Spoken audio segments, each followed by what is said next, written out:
मैं एक व्यापारी हूं और इंडस्ट्री डिपार्टमेंट के केस पर यहाँ पर आया। 93 से हमारा एक्सपोर्ट है, स्पाइसेस, फूड प्रोडक्ट और फीड प्रोडक्ट का एक्सपोर्ट है और राजस्थान में स्टैब्लिश है। मैं आपको सीधे लेके चलता हूं कि अभी एग्रीकल्चर एक्सपोर्ट की इंडिया में क्या स्कोप है। 2020-21 के अंदर में 17.34% एग्रो एक्सपोर्ट इंडिया में बढ़ा है YOY।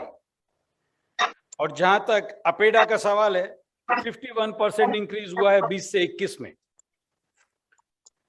इसके अलावा काफी सोयाबीन या रेपसीड की जो हमारे राजस्थान की गरिमा रही है, अदर देन द स्पाइसेस, उसके अंदर में एक्सपोर्ट्स काफी बढ़ा है। मसाले जैसे क्यूमीन है, आपको स्पाइस बोर्ड वाले बड़ा डिटेल में बताएंगे because he is the authority on the subject, लेकिन वो भी काफी बड़ा है और फेनुग्रिक, कोरिएंडर एक्सेट्रा काफी बड़ा है। तो कुल मिलाकर के मैं ये बोलना चाहता हूं कि एग्रो एक्सपोर्ट जो है, it has a vast potential and Rajasthan in particular has a lot of potential. Why?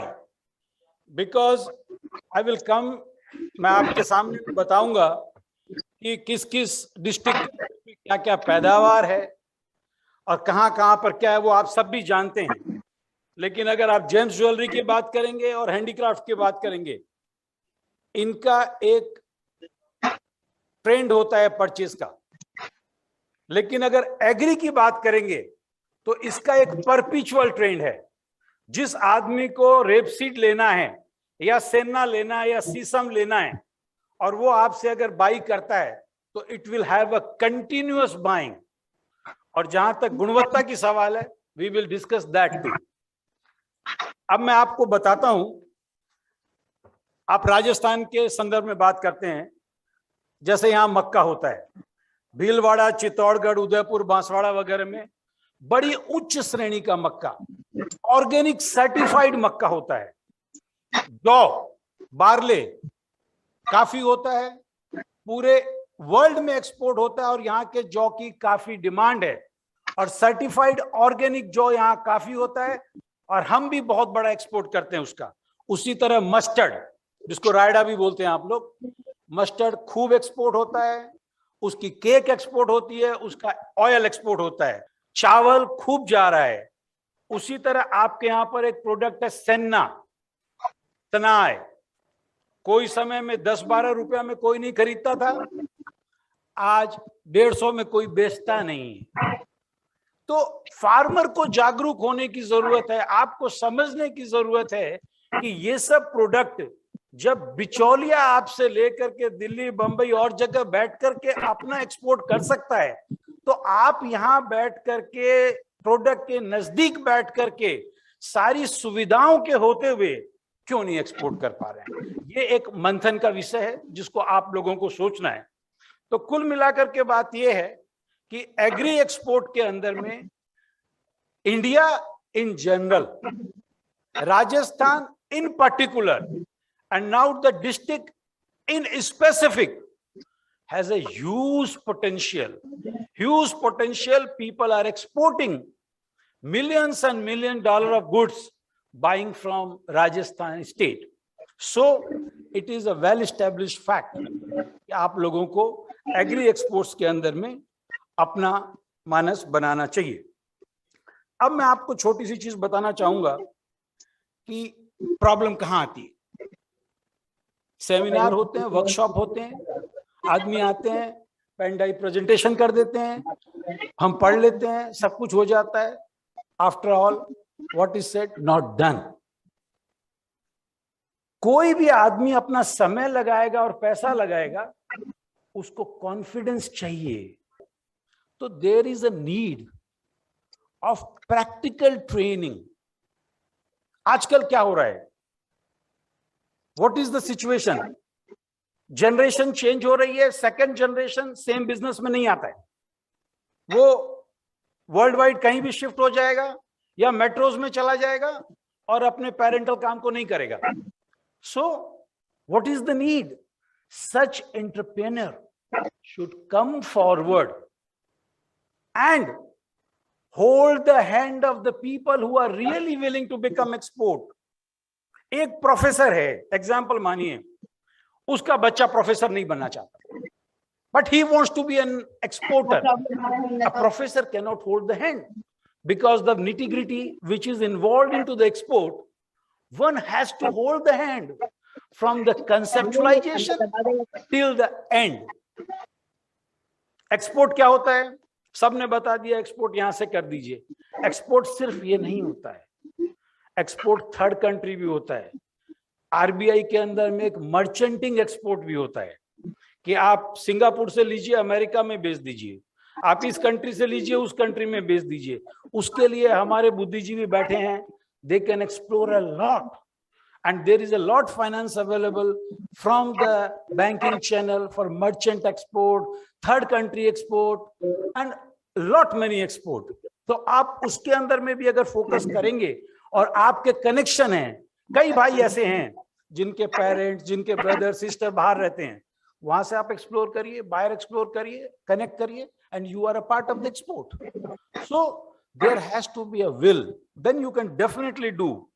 Now the most important thing comes, हमको क्या प्रोडक्ट एक्सपोर्ट करना है। एक सज्जन ने क्वालिटी के बारे में भी बात किया कि क्वालिटी की प्रॉब्लम आती है, तो ईसीजीसी वालों ने भी रिप्लाई सही दे दिया कि भैया अगर आप कॉन्ट्रैक्ट में लिख लेते हैं ये आदमी क्वालिटी देखेगा तो वो देख करके सर्टिफाई करेगा, इट्स इनफोर्सेबल कॉन्ट्रैक्ट। आप प्रोडक्ट आइडेंटिफाई वो करिए जिसका प्रोक्योरमेंट आपके रीच में हो, जिसके सप्लायर को आप जानते हो, जिसकी आप कनेक्टिविटी में हो। उसके बाद में सेकंड चीज आती है, आप कॉस्ट कैसे फैलाएंगे, जो सबसे डिफिकल्ट पार्ट है। आपको शुरू में 10 चीज नहीं पता होती है कि कहां कहां क्या क्या खर्च लगेगा, बाद में वो खर्च आते हैं and you land up at loss. So you understand each and everything very minutely so that you never land up in loss and you finally get a calculated figure which is foolproof. Export में सिर्फ 2 risk होते हैं साहब, तीसरा risk नहीं होता, और वो डोमेस्टिक बिजनेस से बेटर है। एक रिस्क तो ये होता है कि माल अगर किसी जगह से निकला और किसी जगह गया तो बीच में कुछ गड़बड़ हो जाए, that is well covered by marine insurance. उसको अगर आपको इंश्योरेंस के तरीके पता है तो आपके एक पैसे का भी नुकसान नहीं होगा। और दूसरा, ईसीजीसी के वर्मा साहब ने आपको अच्छे से बता दिया कि अगर आप अच्छे से कॉन्ट्रैक्ट ड्राफ्ट करते हैं तो आपको एक पैसे का नुकसान बायर के फेल्योर पर नहीं होगा। तो in all terms it is much better than the domestic business, क्योंकि डोमेस्टिक के अंदर में कोई आदमी अगर आपका डिफॉल्ट करता है, चेक दे करके रिटर्न कराता है, तो लंबे लंबे टाइम तक आपको पैसा मिलता है, कई बार और भी टाइम लग जाती है।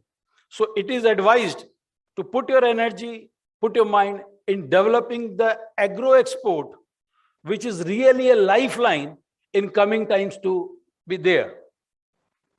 इसके अलावा कई कमोडिटी बोर्ड्स हैं, जैसे स्पाइसेस बोर्ड वाले हैं, यहां पर बैठे हैं, अपेडा वाले हैं और बहुत हैं, सोपा हैं, सॉल्वेंट एक्सट्रैक्शन एसोसिएशन है। ये आप लोगों को समय समय पर हेल्प करते रहते हैं। आप उसमें प्रतिबद्ध होकर के लगे रहिए और लगने के बाद में आप लोगों को इनका हेल्प मिलता है, तो कोई तरह की कोई दिक्कत नहीं आती है। खाली आपका डिटर्मिनेशन पक्का होना चाहिए कि हमको ये करना है। अगर ये करना है तो maybe you can be little late, but definitely you will be there. I came all the way from Calcutta in the 1993. In the beginning it was not possible to do much. Today with everybody's blessing we are the star export house. इसी तरह कई तरह की payment terms वगैरह भी होती है, वगैरह वगैरह। उन सब चीजों के बारे में डिटेल में डिस्कस करके कोई फायदा नहीं है। मैं नटशल में इतना ही बोलना चाहूंगा कि स्टेट गवर्नमेंट को ये चाहिए कि ऐसे वर्कशॉप ऑर्गेनाइज करे जिसमें जो इनकमिंग एंटरप्रेन्योर है, जो एक्सपोर्ट करना चाहती है, उनका हैंड होल्ड कर सके, उनको सारी चीजें इकट्ठा करके बता सके। अलग अलग चीजें अलग अलग आदमी अलग अलग समय पर बताता है, उनका टेम्पो खत्म हो जाता है, and they are no more willing to do more exports. आप व्हीट एक्सपोर्टर को लाइए, आप बूंदी के अंदर में जो चावल एक्सपोर्ट कर रहे हैं उनको लाइए, and give them all the things at a time.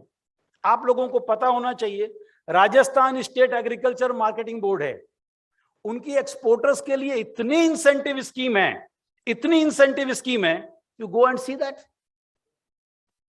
आज हमारे यहां पर स्टेट के अंदर में राजस्थान स्टेट के ऑर्गेनिक सर्टिफायर हैं, रोका।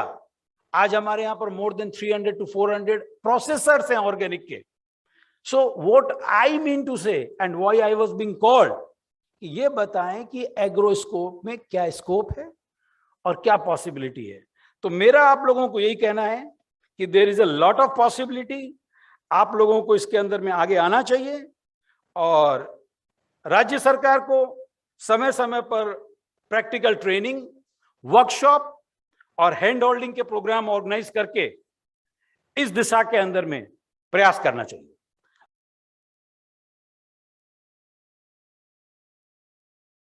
Margin differs from product to product and buyer to buyer.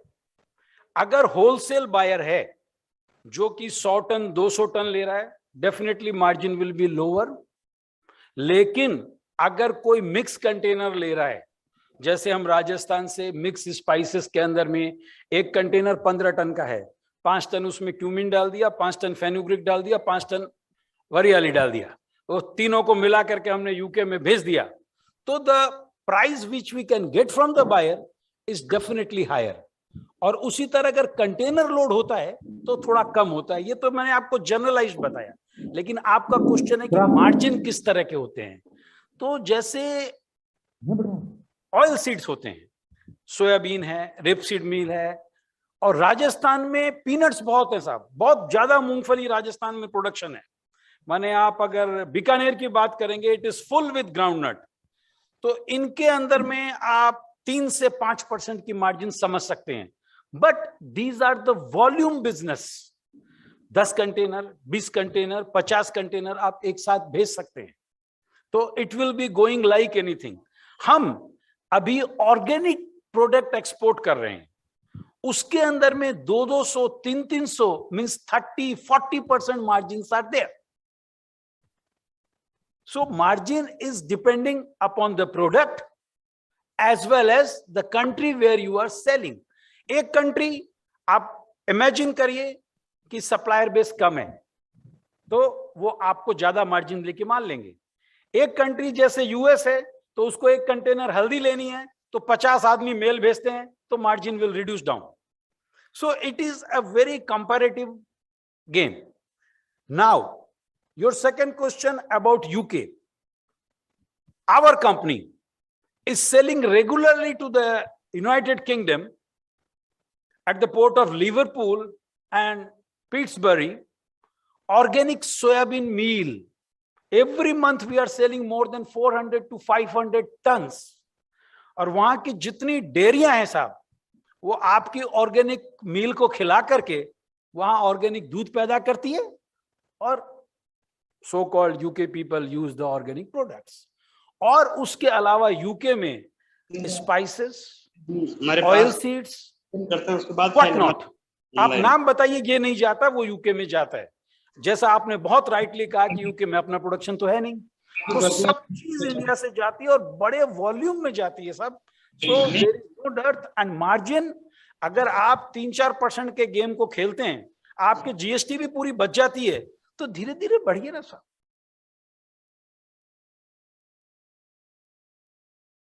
Payment terms क्या अच्छे हैं, आप कैश अगेंस्ट डॉक्यूमेंट लीजिए,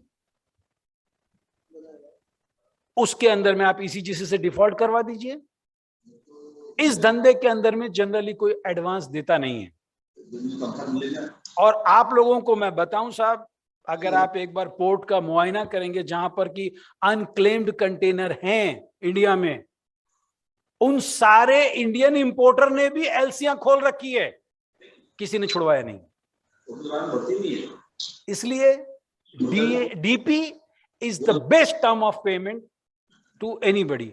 और अगर एलसी करना ही है तो एलसी डीए करिए, एलसी यूजेंस करिए, कि एलसी 75 दिन के बाद।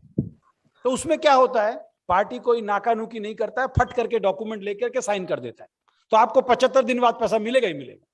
लेकिन जब तुरंत देना होता है तो उस पेट में दर्द होता है। फ्रेट का क्यों आ रहा है ऐसा, इसका आपको मैं रीजन बता दूं। समय समय पर अलग अलग कंट्री के अंदर में कोरोना के केस बढ़ रहे हैं, कोरोना के केस बढ़ रहे हैं तो वहां पर रेस्ट्रिक्शन बढ़ रहे हैं, तो कंटेनर जमा हो जा रहे हैं, उनका मूवमेंट नहीं हो रहा है। तो ये अभी बता पाना कि कौन सी कंट्री में अभी ईस्ट कोस्ट वेस्ट कोस्ट के अंदर में, तो जैसे भाई साहब ने बात की ना, कहां पर रेट पहुंच गई 10 गुना। तो अभी साल भर तो इसकी आप उम्मीद मत करिए कि ये कम होगा, और इसका बढ़ेगा ही। कंटेनर के आपको वो कम मिलेंगे। अभी हमारे जो इंडस्ट्री मिनिस्टर साहब है, कॉमर्स मिनिस्टर साहब गोयल साहब ने सबको इंस्ट्रक्शन भी दिया कि कंटेनर इंडिया में मैन्युफैक्चर होने चाहिए। थोड़े दिन में हमारी शिपिंग लाइनें भी शुरू होगी। ये बड़ी छोटी चीज है कि हमारे पास में आज की तारीख में कोई ऐसी शिपिंग लाइन नहीं है इंडिया की जिस पर हम पूरे डिपेंडेंट हो सकें। So we are totally dependent on our export to the foreign shipping line and they are extorting us like anything. अब वो आपको एक शिपमेंट करना है, $4000 बच रहे हैं, पहले आपने 1200 भाड़ा पकड़ा था, उन्होंने बोला भैया 4000 लगेगा। आपके पास तो ऑप्शन ही नहीं है, माल तैयार करके रखा है, आपको देना ही पड़ेगा उसको। और फिर जब आप उसको फाइनल करोगे तो उसके और इच्छा होगी तो बोलेगा 200 और लगा देना। So this is all something, a demand supply game, which is going to continue for a long period of time, not less than a year.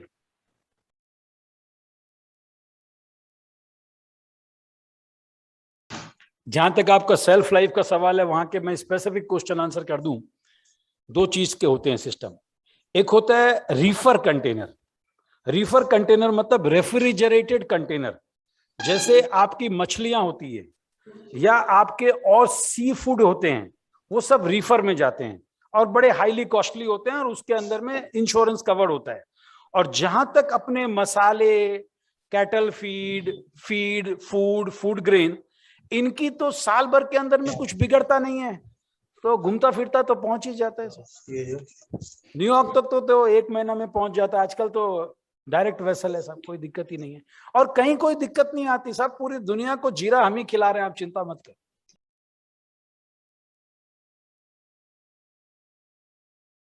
Shipping line कभी भी एक्सपोर्टर से डायरेक्ट डील नहीं करती। उसका रीजन हाँ करती है उन केस में जब ईयर लॉन्ग कॉन्ट्रैक्ट होते हैं कि 1 साल में आप 500 कंटेनर लेंगे, 1000 लेंगे, तब वो बड़े कम रेट पे देती है। लेकिन शिपिंग लाइन सीएचए के थ्रू काम करती है, फॉरवर्डर के थ्रू काम करती है, उनको वो अच्छे रेट देती है। यहाँ एक बहुत बड़ी प्रॉब्लम आती है, मैं आपको बताता हूँ। अब मैं अगर न्यूयॉर्क का भाड़ा मांगूंगा तो मेरे को $1000 मिलेगा। एक नया एक्सपोर्टर फोन करेगा, भाई साहब न्यूयॉर्क का कितना है? बोले यार फालतू इंक्वायरी करा, 3000 लिख ले भैया। तो वो जब 3000 जोड़ करके अपना कोड देगा ना साहब, तो वो तो वैसे ही नॉन कॉम्पिटिटिव हो गया। तो इस केस के लिए फिर वही वाली बात आती है कि you should have people who hold their hand। और एक बात मैं बता दूं साहब, जैसा कि उद्बोधन में इन्होंने बताया था कि मैं ट्रेन भी करता हूं।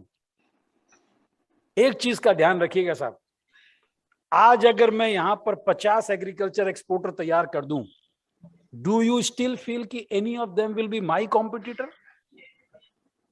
लेकिन आम धारणा यही है कि मैं अपना व्यापार दूसरे को क्यों शेयर करूं। ये आम धारणा है ना, ये एकदम गलत है, बुनियादी गलत है ये।